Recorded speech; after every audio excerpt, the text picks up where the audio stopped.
warahmatullahi wabarakatuh. Perkenalkan, saya Amelia Putri, mahasiswi dari STAI Hubul Waton Duri, program studi Pendidikan Agama Islam semester 3. Di sini saya akan membahas tentang psikologi sosial dalam pendidikan. Baiklah, di sini saya akan membahas tentang dinamika kelompok, kepemimpinan, dan iklim kelas. Kita akan membahas satu persatu. Yang pertama yaitu dinamika kelompok. Dinamika kelompok adalah cabang dari psikologi sosial yang mempelajari interaksi, hubungan, dan perilaku individu dalam konteks kelompok. Dinamika ini mencakup berbagai aspek, termasuk komunikasi, norma, peran, struktur, dan proses yang terjadi di antara anggota kelompok. Tujuannya adalah untuk memahami bagaimana interaksi ini mempengaruhi perilaku individu dan efektivitas kelompok. Ada beberapa aspek penting dalam dinamika kelompok. Yang pertama yaitu peran dan status. Setiap anggota kelompok memiliki peran dan status tertentu yang mempengaruhi bagaimana mereka berinteraksi dan berfungsi dalam kelompok. Yang kedua yaitu konflik dan kerjasama.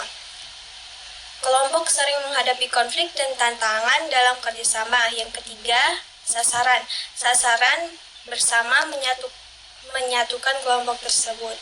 Yang keempat yaitu komunikasi. Komunikasi yang efektif dapat membantu menciptakan iklim yang memungkinkan anggota kelompok untuk bekerja sama dan saling mengerti. Yang selanjutnya yaitu norma. Muncul peneguhan norma pedoman tingkah laku anggota kelompok. Dinamika kelompok sangat penting karena mampu mencapai tujuan dengan lebih baik dan meningkatkan rasa memiliki antar individu. Baiklah, selanjutnya saya akan membahas tentang kepemimpinan. Kepemimpinan merupakan komponen krusial dalam konteks pendidikan yang mempengaruhi motivasi, keterlibatan, dan hasil belajar siswa. Dalam psikologi sosial, kepemimpinan tidak hanya melihat dari sudut pandang individu pemimpin, tetapi juga dari interaksi sosial yang terjadi di dalam kelompok.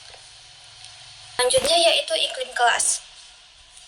Iklim bisa diartikan perasaan, suasana, sifat, dan lingkungan. Sedangkan kelas dalam Kamus Umum Bahasa Indonesia diartikan sebagai ruang tempat belajar di sekolah. Dalam pengertian lain, kelas bermakna tingkatan untuk menunjukkan status atau posisi peserta didik di sekolah tertentu, misalnya kelas 1, kelas 2, dan lain sebagainya. Iklim kelas adalah pola hubungan antara guru dan murid yang khas dan konsisten, serta berlangsung setiap hari. Iklim kelas yang positif dapat meningkatkan hasil belajar siswa. Ada beberapa ciri iklim kelas yang baik, yaitu suasana belajar yang ramah, nyaman, dan tenang, hubungan antara sivitas sekolah yang harmonis, kenyamanan fisik dan psikologis. Ada beberapa tips untuk menciptakan iklim kelas yang kondusif dan menyenangkan. Yang pertama yaitu menyampaikan aturan dengan tegas namun penuh empati. Yang kedua, membangun komunikasi yang baik dengan siswa dan orang tua. Yang ketiga, melibatkan siswa dalam membuat aturan. Yang keempat, mengamati dan memahami perilaku setiap siswa. Dan yang terakhir yaitu yang kelima, memberikan dukungan siswa dalam belajar. Selanjutnya, saya akan membahas tentang pengaruh interaksi sosial terhadap proses belajar. Interaksi sosial merupakan salah satu sebuah prinsip integritas kurikulum pembelajaran yang meliputi suatu keterampilan dalam berkomunikasi, di mana bekerja sama untuk menumbuhkan suatu komunikasi yang harmonis antara individu dengan lingkungannya. Interaksi sosial sangat penting diberikan sebagai suatu pengetahuan kepada siswa sejak di bangku sekolah. Karena berkenaan dengan hal itu, suatu keterampilan dalam berkomunikasi dan juga kerjasamanya yang dapat menumbuhkan sikap atau kepribadian seorang siswa setelah terjun pada lingkungan masyarakat nantinya.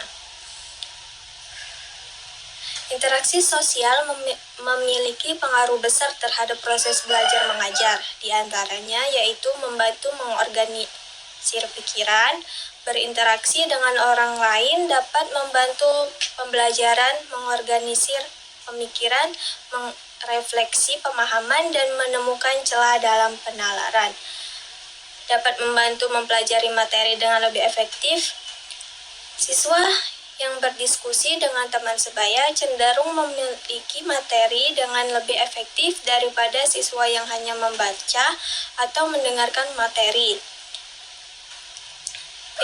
Selanjutnya itu dapat membantu guru mendapatkan umpan balik. Interaksi antar guru dan siswa juga memberikan umpan balik kepada guru untuk mengetahui apakah materi yang disampaikan dapat diterima dengan baik, membantu meningkatkan hasil belajar. Interaksi sosial yang terjalin dengan baik dapat membantu siswa tidak mengalami gangguan dalam gaya belajar, sehingga hasil belajarnya meningkat.